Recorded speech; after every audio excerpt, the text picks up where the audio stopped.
Welcome to the Feel Your Best Formula podcast. Are you over 40 and tired of struggling with your weight, dieting, and constantly feeling like you're starting over with nutrition and fitness? Do you wish you had more energy? Do you want to lose weight and finally keep it off for good? I'm Lil, a certified nutrition coach and former registered nurse. I too have been there, and at the age of 44, I decided I was done with fad diets and chasing a lower number on the scale.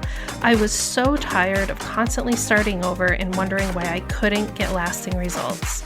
I became a nutrition coach and created the Feel Your Best formula for women who want to build muscle, lose fat, and keep it off for good. If you're ready to build a better relationship with food, the scale, and your body, let's build your formula for feeling your best. If you're new here, make sure to check the episode details for the link to my newbie starter guide. You'll receive an email straight to your inbox with everything you need to start building your Feel Your Best formula. I'm so glad you're here. Now let's dive into today's episode.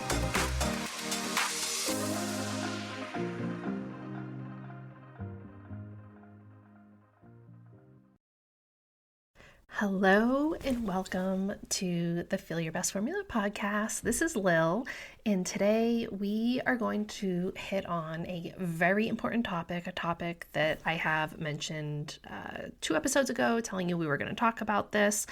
But first, I have to confess, I took my own advice and did my own Friday review and reset, just like I do every week. And when I really honed in on something that was not working for me, that was stressing me out, I realized, you know what? Producing 2 podcast episodes per week is just not working for me. I was honestly trying to get to a goal of having 100 podcast episodes because I feel like that would be a huge milestone, and producing 2 podcast episodes a week, I know you guys really enjoy it.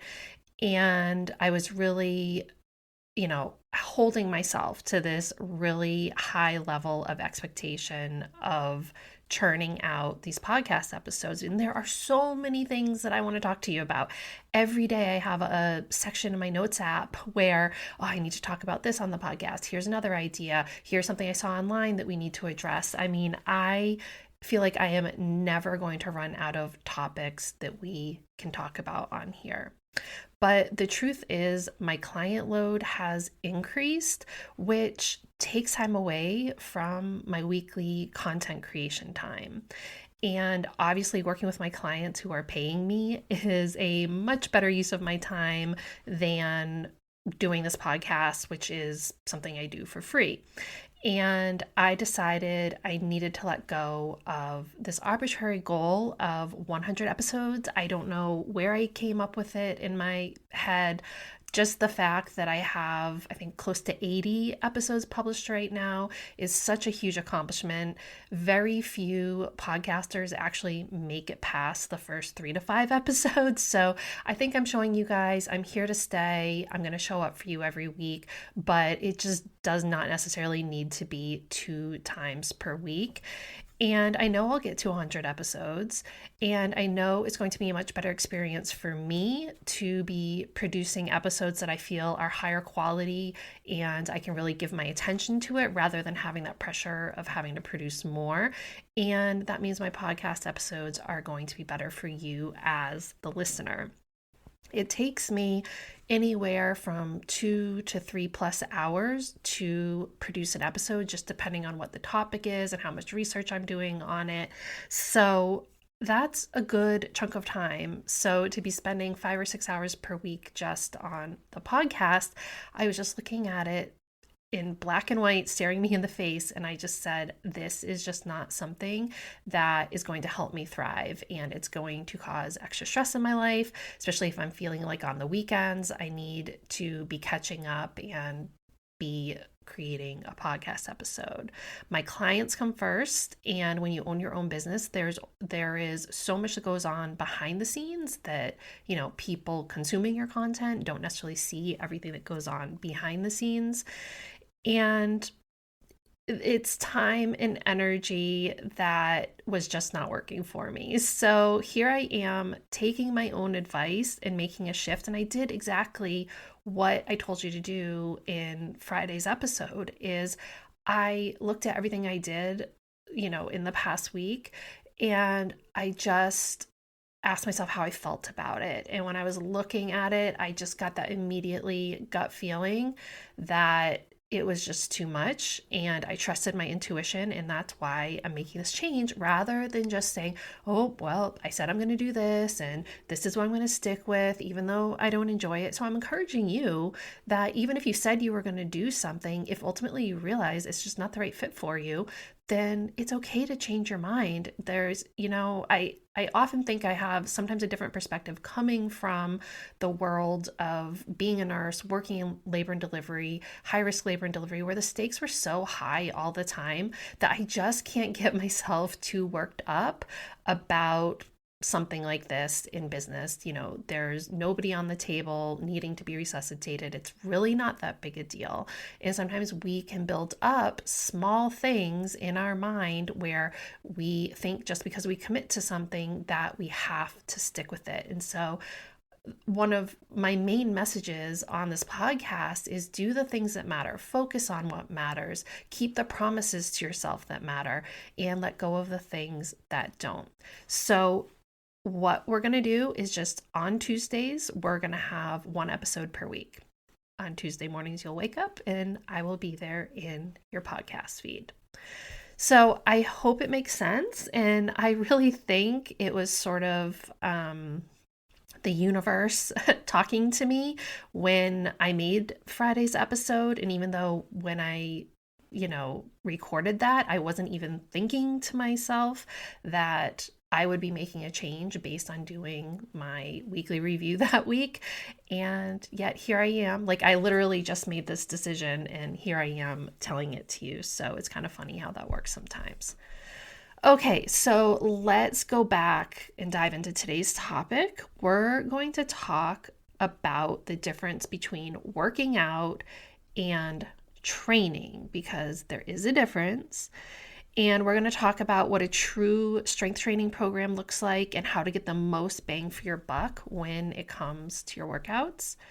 Because here's the thing, you could be working out 7 days a week and you might not be doing anything that is actually moving you towards those goals that you think you're working towards.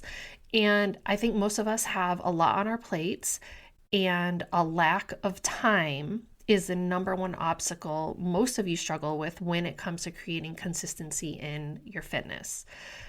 But let me tell you, consistency is the most important thing when it comes to fitness. The person who works out consistently twice a week for a year is going to make way more progress than someone who goes from working out 5 to 7 days a week for a few months and then doesn't do anything for a few months and is constantly in this all in or all out mentality. So before we get started, let me say overall, of course, pretty much any exercise and movement is good for you. Sitting on your butt, not so great for you. You absolutely do not have to be working towards any sort of goals. This is totally up to you. But if you are someone who is specifically thinking, I want to get toned, I want to get lean, I want to build muscle, I want to lose fat, then you do need to make intentional choices when it comes to your workouts and, yes, your nutrition. But today we're mainly just going to focus on the workout side of things because I have gotten questions from you guys about this. As women, we are not given information on how to actually build muscle and strength. The message we get is how to get skinny, how to get smaller. When I received my nutrition certification, one thing that really interested me was diving into the connection between nutrition and fitness and strength training. I'm looking into right now getting another certification to really build my knowledge base around nutrition, strength training, programming, workouts, things like that. I'm not looking to become a personal trainer, but I am going to be diving into deeper education on these topics. And the two are interconnected, nutrition and fitness. They can't live separately. Your nutrition affects your fitness results, and that's just the way it works. And I think a lot of the time women focus on the workouts and how much calories you're burning and cutting calories to try to reach your goals, but ultimately that's not what's going to get you the body you actually want. And I'm telling you this from my own experience, from what I see when my clients come to me and what I see out into the world. Women chasing the wrong things that get them nowhere. So years ago, I remember when I was going to the gym and I was new to going to the gym, there was a woman who was there constantly in the workout area every time I went there, no matter what time I went, as long, in the morning. I don't know, I never really went in the afternoon, but anywhere from like 8 a.m. to 11 a.m., this woman was there. And it was set up, the gym is set up, it's a Y, so it's like got a track, and then all the machines, the cardio machines, the weight machines are kind of inside the track, and everything is connected. It's this big open room. You can see who's in there all the time. And it just seemed like no matter when I went, I would see her there.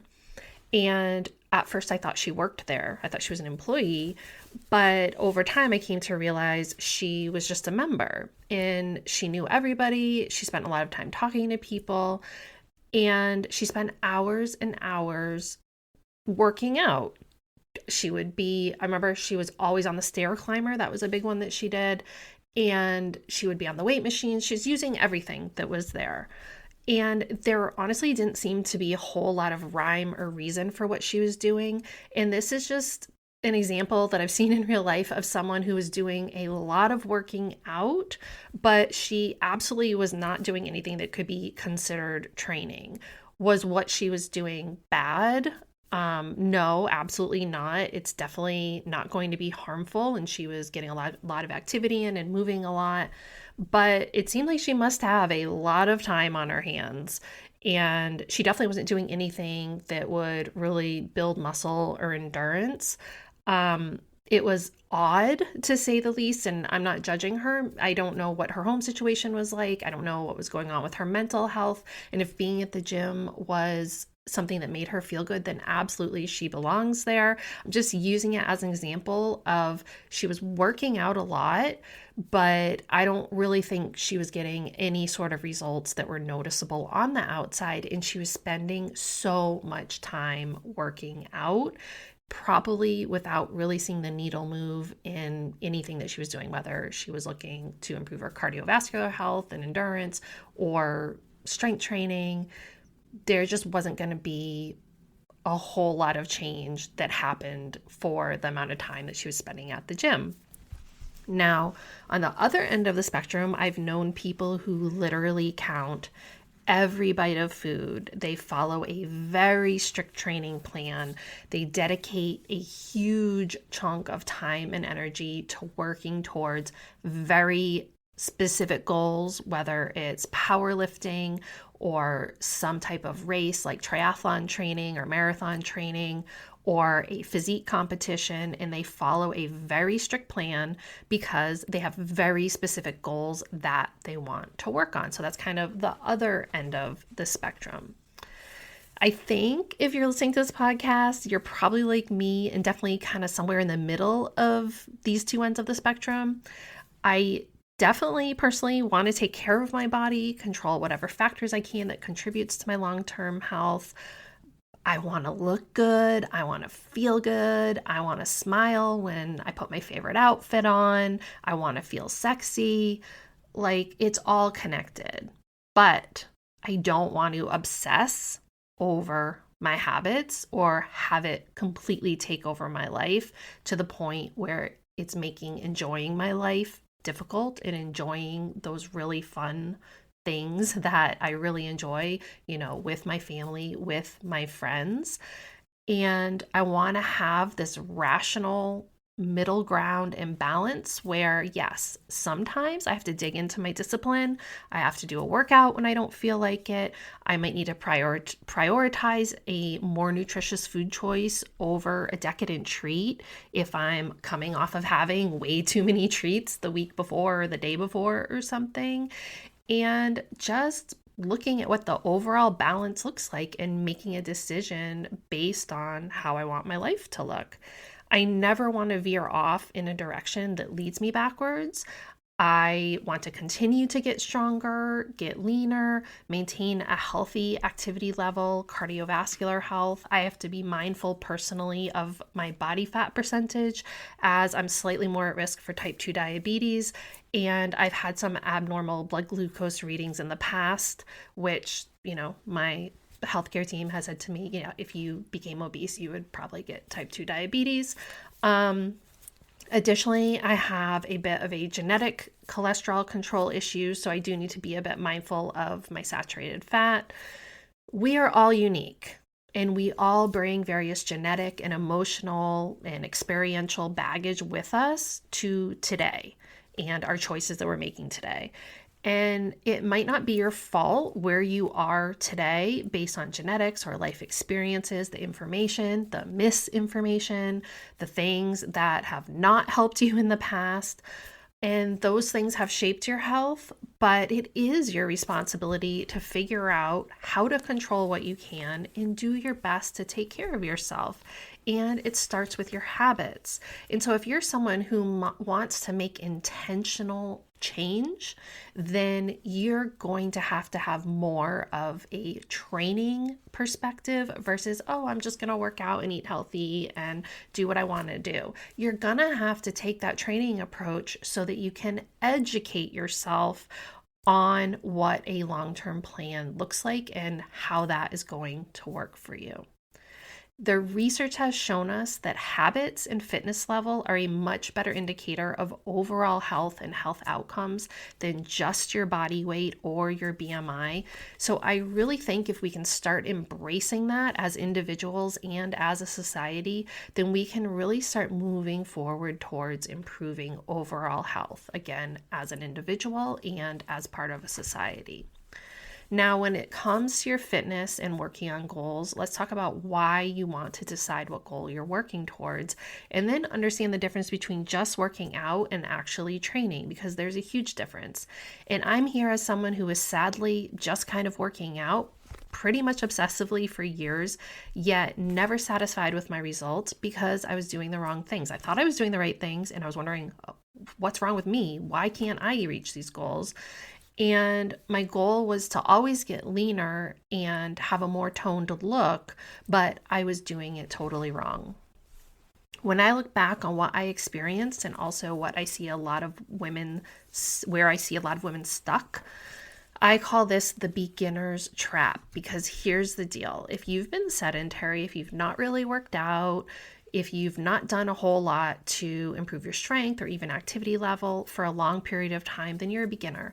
I don't care, like maybe you go hiking, maybe you go for walks or stuff like that. But if you have never put a lot of effort into really pushing yourself in a workout, then you're a beginner, okay? You could go on hikes on the weekends, or have a job where you're on your feet a lot, like I did as a nurse, but I wasn't doing anything that was intentionally getting me stronger. And here's the good thing about being a beginner. As long as you do something, you're probably going to see some kind of result. You can do kind of mostly cardio with just some strength training. You can cut your calories and gain some muscle and lose fat at the same time. So even if you're doing something that isn't going to continue to give you results, if you do it for the long term, you're probably still going to see results in the short term as a beginner. Does that make sense? You can do things in the beginning that get you results for a short amount of time, but if you continue to do it for the long term, you are not going to continue to get results. I saw this happen the very first time I did my very first strength training program, which is a program called Hammer and Chisel, which was my favorite program for a very long time. That is where I first understood that I enjoyed strength training. And when I started that program, I kind of been, off my game for a while. I hadn't been working out consistently. And I did this strength training program coming with a little bit more of a beginner, approach.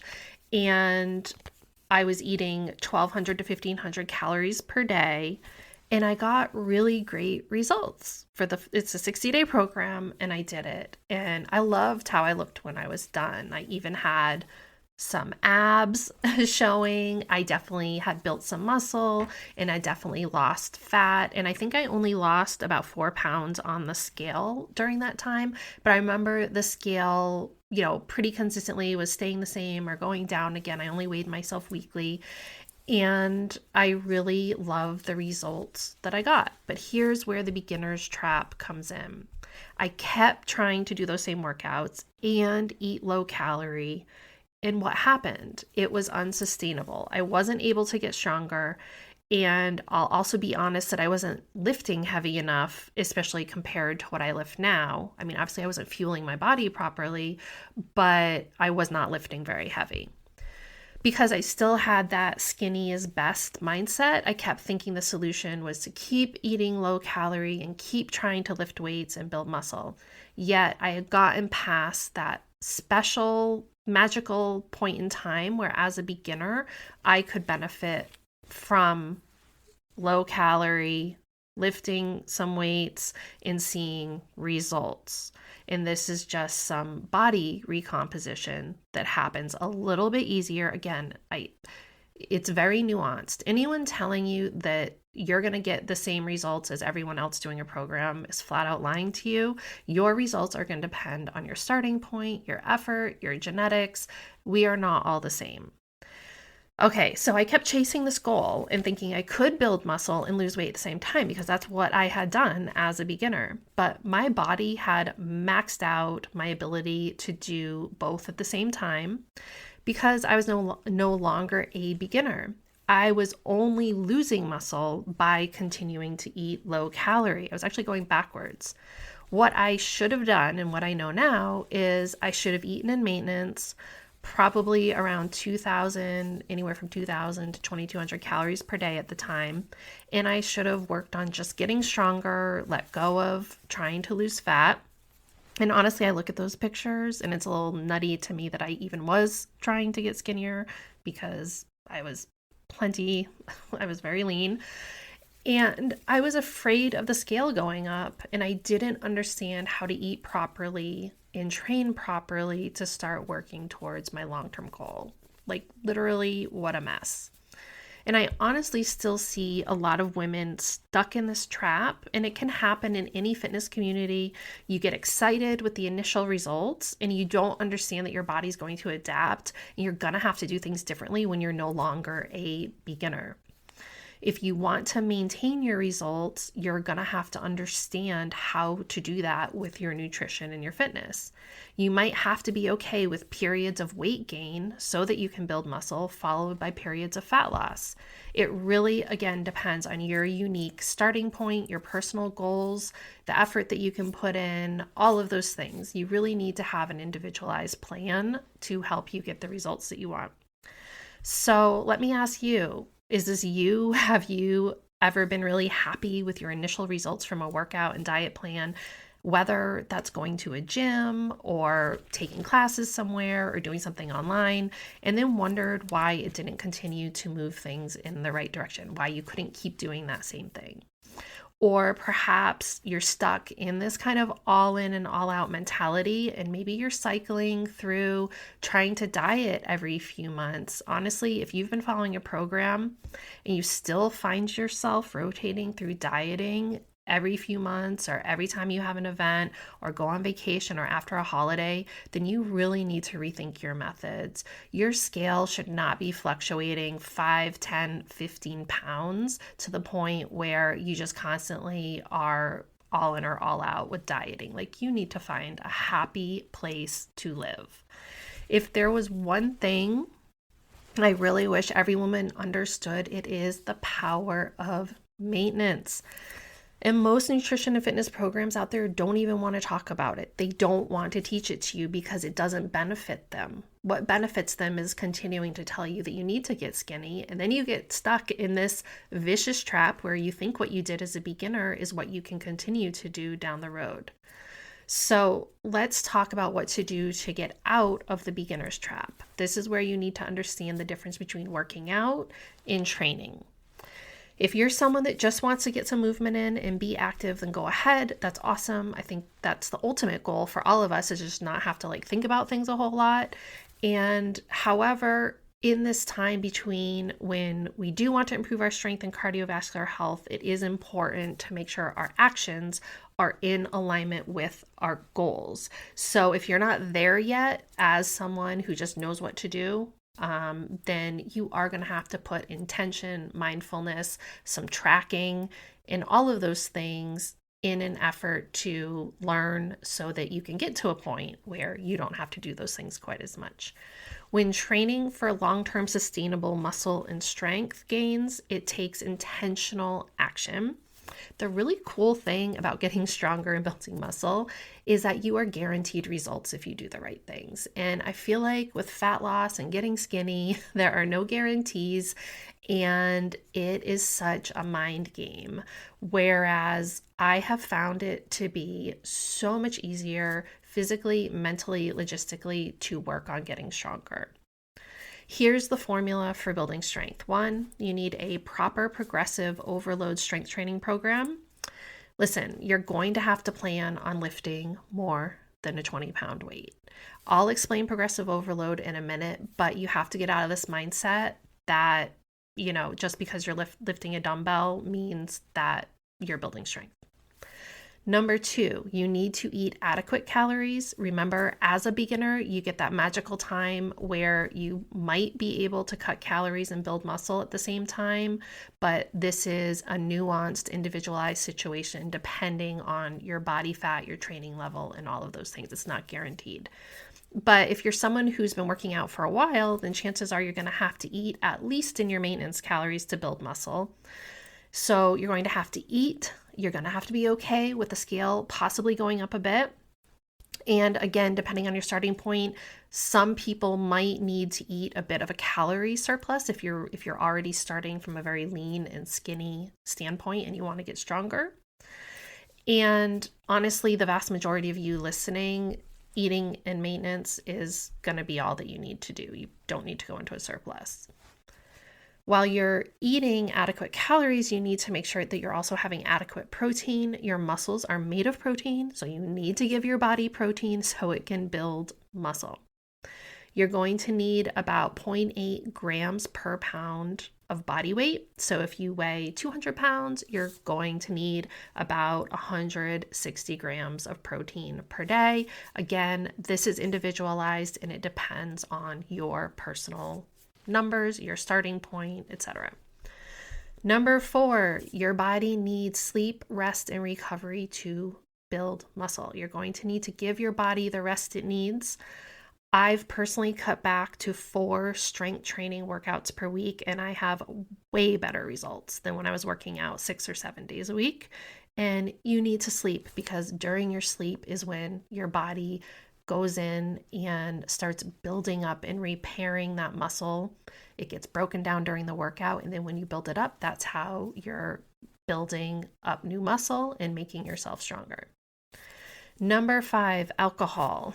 Alcohol can inhibit muscle building, especially in women, so I strongly suggest you cut back and make some changes there if that's a consistent part of your daily or weekly life. Number 6, patience, patience, patience. Please stop looking for quick fixes and results in X amount of days, 21 days, 30 days, 60 days. I have no idea how long it's going to take you to get the final results you want. A lot of the work that my clients need to do is the mindset. You got to get the mindset right before you can even think about entering a fat loss phase and keeping it off. Instead, focus on building habits and routines in a day-to-day life that you actually enjoy. It's going to take you about 3 months to build a pound or so of muscle as, an average woman, as long as, again, assuming you're following a proper plan. If you're not training properly, you might not build any muscle in 3 months, even if you're using dumbbells. If you want to keep chasing your tail, then go ahead and keep trying to get quick results, keep trying to, get skinny, but it could take you years to get where you think you want to go by following a proper training plan. It's still, just because you're doing things properly doesn't mean it's going to happen quickly. And I'll tell you, it can be so much fun, enjoyable along the way. I'm having so much enjoyment with my daily and weekly plan and eating the foods I love and working towards my goals in an intentional way. At this point, I truly don't even care how long it takes me. And it's more, I'm just seeing what I can do, what I can accomplish, how heavy I can lift, how building this muscle is changing the shape of my body. And it's changing how I feel physically and mentally. And I don't even have a solid goal in my mind. Honestly, I think I'll just get to a point where I'm like, okay, I'm good. This is where I want to stay. And I'm perfectly okay with where I am right now. Okay, so let's talk about progressive overload and what that looks like, because the vast majority of workouts sold to women are not actual strength training programs. If you are a woman, you are being sold to get skinny. See all those silly little workouts in your Instagram feed. I just roll my eyes like that little tic-tac-toe board that keeps popping up in my feed. I don't know what that is. It's not going to get you strong. Okay, and as I said, let me be clear, just because you're picking up a dumbbell does not in any way mean that you are actually doing something that's going to build muscle and make you stronger. It doesn't mean it's a strength training workout just because you're using a dumbbell. For an actual strength training workout, you must be using a dumbbell or a cable machine or a weight machine or your body weight. You actually can do progressive overload with your body weight. And you have to be following the principles of progressive overload. So you've got to be using a dumbbell, cable machine, weight machine, or body weight, and following the principle of progressive overload, along with those things I mentioned before in terms of nutrition and habits, okay? The National Academy of Sports Medicine, which is the organization I did my certification through, defines progressive overload as the principle of progression states that increases in time, weight, or intensity should be kept within 10% or less each week to allow for a gradual adaptation while minimizing risk of injury. Without this progressive overloading, muscle growth will plateau. All right, so time, weight, or intensity, that is the progress. That is how we are overloading our system, right? By challenging your system with extra weight, extra repetitions, or working harder. I'm actually going to link this article to my show notes. So if you want to dive a bit deeper into what this is a blog post from the National Academy of Sports Medicine website. So let's break it down in simple terms. If you want to build muscle, you need to either lift heavier weights or increase the number of repetitions. Lifting heavier weights is a much more time-effective way to increase results. I mean, if you were using a 5-pound weight and doing bicep curls, just think how much longer it would take you to get fatigued versus if you were using a 15-pound weight. The whole point is you want to fatigue your muscle to the point where you can do maybe 1 or 2 more repetitions with good form. Generally speaking, somewhere around 6, 8, 10 to 12 reps per set is what is considered standard. And doing 3 sets is also pretty standard, 2 to 3 sets, just depending what it is. So let's also be clear that doing things like squeezing a ball between your legs or using resistance bands are not actually building muscle, generally speaking. And the whole feel the burn thing is that's not progressive overload. That's endurance. You're fatiguing your muscle in a different way. That is not going to make you stronger. So let's give some examples of someone like you and me, someone who's working out versus working towards a goal, because I've been in both shoes. So I'll just be that example. So when I was just working out and not doing things in a way where I really understood how to train properly and actually get those results that I wanted, this is what I was doing. I was doing 30-minute dumbbell cardio workouts about 6 days a week, 5 to 6 days a week. And I was thinking I should be building muscle because here I am lifting weights using dumbbells. But the truth is, I used basically the same weights for years, and I didn't lift any heavier than maybe 30 pounds. My husband would go and buy all he had 50, 55 pounds. He was lifting so heavy. He got a hex bar, the whole thing. We have an Olympic bar. And I was always like, oh no, that's for the men. That's not for me. And now I'm like, give me all the things. These are my goals. I want to lift so heavy. And now I use weights that are, 50 pounds. I just used 50 pounds today in one of my moves. So it's this mindset of women should be lifting light, getting all sweaty, burning calories. And yeah, let's use some dumbbells so it feels like a strength training, but it's actually not. I was also on a diet most of the time. And if I wasn't on a diet, I felt like I should be on my diet. And I absolutely was not eating enough protein. I didn't understand how nutrition and fitness actually were supposed to work, how it really works to build muscle and lose fat. My main goal was always to lose weight, see the scale go down. I didn't pay much attention to my activity level and the other ways that I was moving my body or getting my steps in. Other than my workouts, I didn't recognize that sleep and recovery were actually a huge piece of the puzzle. Now, then I am training with a specific goal of building muscle. I do things very differently. I only do 4 strength training progressive overload workouts per week with mainly compound lifts. And I track how heavy I'm lifting to make sure I'm challenging myself with heavier weights, that I am using a progressive overload system to get stronger. And sometimes that is just by upping my weights and challenging myself with 2 pounds. And that's exactly how it's supposed to work. And I do follow the Carolyn Gervin workouts, which are structured. Those are progressive overload strength training programs. She knows exactly what she's doing. I mean, I did my workout this morning. She's using 170 plus pounds for her hip thrusts. The programs that I used to do, I never saw a woman lift more than 30 pounds, on average. So she's also setting the example. So I can look at her and go, okay, I can get to 170 pounds. I'm at 70 pounds, but if I keep going, I can get there. Number 2, I make sure I'm active. I get my heart rate up during my walks. And of course, during my leg day workouts, that's leg day, that's going to work your cardiovascular system. You're using those large muscle groups. And strength training done right is good for your heart health. I aim for about 10K steps per day, and I'm really excited because my ankle has been healing so well with my physical therapy. Yesterday, I actually got 12,000 steps in, which I didn't even realize until the end of the day. And previously, I was lucky to get 5 or 6K steps in, and my ankle would be bothering me. So I'm so grateful that my activity level is back up to normal.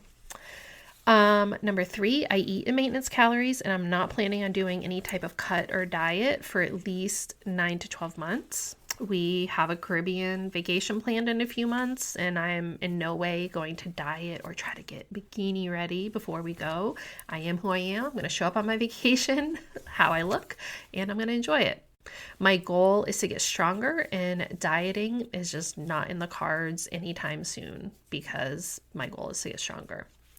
I eat about 130 grams of protein per day. I want to make sure I'm capitalizing on these workouts and giving my body what it needs to meet that goal of getting stronger. I rarely drink alcohol. I aim for 7.5 to 8 hours sleep per night. I work on my mental health and stress levels as needed. I've had some major stressors in the past 3 weeks, and I've really had to work hard to make sure I get my sleep, make sure that, my anxiety, I've had a lot of anxiety, heart racing, having a hard time falling asleep. I'm feeling much better now. Things have settled down, but I was definitely very stressed, and I was aware that that was going to affect my energy levels. I do take creatine daily. And I surround myself with supportive people, both online and in person, who understand my goals. And I really try to stay away from conversations centered around weight loss or dieting. I really do. I, of course, talk about these things with my clients, but in my personal life, I'm over it. I don't want to sit there and listen to someone talking about how they want to lose the same 20 pounds and they have to starve themselves and how they can't eat this and all that. I just am so over those types of conversations, and I look forward to a day when all women are over those types of conversations. To sum it up, when I was working out and I thought I was doing things right, but it wasn't getting me anywhere, I was focused on exactly two things: working out as much as possible and eating as little as possible. And then I took a bunch of supplements that I didn't really need and were not going to help me in any way, shape, or form. I wasted a lot of money on those. So that was it. I just focused on let me work out and let me eat so I can get skinny. Now I consider myself someone who's training towards long-term goals. I know it takes looking at multiple facts of my daily life facets, not facts, and overall habits to create sustainable long-term results. It's not just about working out and burning calories and starving yourself. So I ask you, are you just working out, or are you actually doing things that are going to help you reach your goal? Are you stuck in the beginner's trap and still using beginner workouts while trying to get long-term results? If you're ready to start working towards a goal, then reach out, fill out my one-to-one coaching application. My weekly email check-in spots are open for enrollment, and that includes a 45-minute Zoom call to get started right, where we lay out your exact plan. And this is so you can stop spinning your wheels and you can start getting results. And honestly, what I love most is the result the result that my clients first tell me they get. Number one, their energy levels. They just start feeling more energized and not having that sort of cloud hanging over them where they're just kind of tired all the time. But number two, it's the mental load that gets lifted when you really start tuning into your body and understanding how nutrition and fitness actually work, and you start having appropriate expectations. And most of my clients do need to work on the mindset, the understanding the scale, understanding what they're learning from tracking their food, all of these things working together. And that's the result that you really want. And so often we think of the word result as getting skinny, losing weight, having the scale go down. And those results don't really mean anything if you don't dig a little deeper and understand all these connections, all these things that are interconnected that actually work together to create sustainable long-term results. And often we focus on these results that really are just short-term. So thank you for tuning in today. I will be back next Tuesday with a new episode, with just one episode per week that will hopefully help you move forward towards your goals, help you feel more confident, and overall just make your life easier. Okay? Thank you so much for tuning in. Thank you so much for tuning into today's episode of the Feel Your Best Formula podcast. If you haven't already, make sure to check the episode details for my new listener starter guide, and any additional resources mentioned in the episode can also be found in the show notes on my website. You can always find me on Instagram at Macros with Lil, and for more healthy lifestyle tips, recipes, and information on my one-to-one and group coaching services, make sure to check out my website. All the links can be found below. If you know someone else who is ready to start building their formula for feeling their best, please share the love and send them a link to the podcast.